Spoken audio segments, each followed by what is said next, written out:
कहानी एक ऐसे घर से जहां शादी का माहौल है, लेकिन टेंशन और शांति इतनी कि शादी का घर किसी जंग के मैदान जैसा दिख रहा था। अरे जैसा मर्जी डेकोरेशन कर दो, पैसों की चिंता मत करो।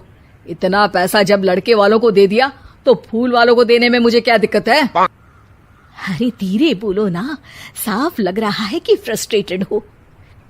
अरे तुम तो चुप ही रहो। एक बेटी संभाल नहीं पाई। सारा दिन मैं काम पर जाता था, सोचता था घर पर बच्चों को अच्छे से संस्कार मिल रहे होंगे, लेकिन नहीं, मैडम को तो अपनी किटी और फैशन से फुर्सत मिले तब ना। माँ चुपचाप वहां से चली जाती है। समझ में नहीं आता कि आखिर शर्मा खानदान में हो क्या रहा है। कल तक चिड़िया सी फुदकने वाली शीना की शादी यूं अचानक एक मोटे काले लड़के से क्यों हो रही है? शीना कमरे में हाथ में गुड़िया लिए बोलती है, मेरे साथ जो हो रहा है ठीक हो रहा है। तुम तो सब जानती हो, साहिल मेरे लिए भगवान है। अब जब वो ही नहीं मिला तो फिर कोई भी हो, जिंदगी ही तो जीनी है, जी लेंगे। बाहर शीना की बुआ किसी से बात करती है। अरे मोटा नहीं, उसे तो खाते पीते घर का कहते हैं। अब ओबेरॉय का नाम भी किसी को बताने वाली बात है। उनका इकलौता लड़का तो करोड़ों की सामी तो है ही। अरे हमारी शीना बिटिया तो रानी बनेगी, रानी। इन सब के बीच कहीं कोने पर शीना हाथ में मेहंदी सजाए बैठी थी और आंखों में आंसू सजाए। और वो समय भी आ जाता है जब शीना मंडप के नीचे हाथ में वरमाला लिए खड़ी होती है, लेकिन तभी अफरा तफरी मच जाती है। कोई कहता है, अरे लड़के की माँ को हार्ट अटैक आ गया। अरे अच्छी खासी थी, कैसे हो गया? अरे कहते हैं ना, किसी किसी लड़की के पैर अच्छे नहीं होते। हो सकता है कि मनहूस है ये लड़की। शीना पास खड़ी सब सुन रही थी। फिर शीना अपने कमरे में आ जाती है। शादी ये कहकर नहीं होती कि लड़की मनहूस है। अब लगातार शीना के लिए लड़के देखने आते, लेकिन आस पड़ोस या किसी के कहने पर शादी हर बार टूट जाती। लेकिन एक दिन, अंकल, मैं काफी दिनों से आपसे मिलने की कोशिश कर रहा था, लेकिन हिम्मत नहीं हो पा रही थी। अरे बेटा, हिम्मत तो हमारी टूटी पड़ी है।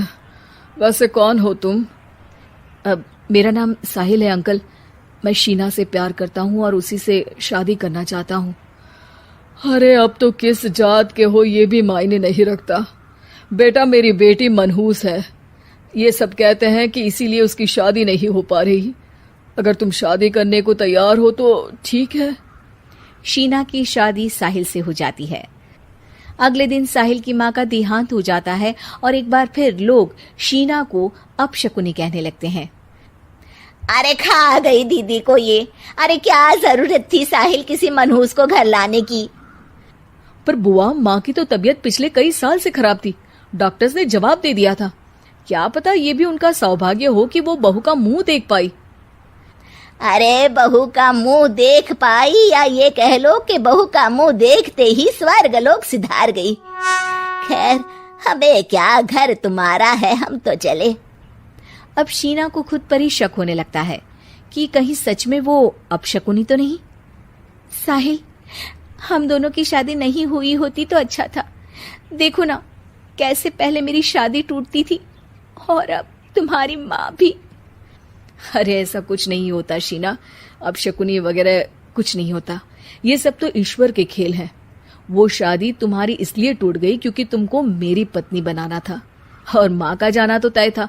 वो काफी बुजुर्ग थी, साथ ही एक ऐसी बीमारी से जूझ रही थी जिसमें डॉक्टर्स भी उन्हें नहीं बचा पाते। शीना साहिल की बात सुनकर तसल्ली कर लेती है और वहां से चली जाती है। अगले दिन, शीना, अरे ओ शीना। क्या हुआ? उफ, कहीं फिर मेरी वजह से कोई नुकसान?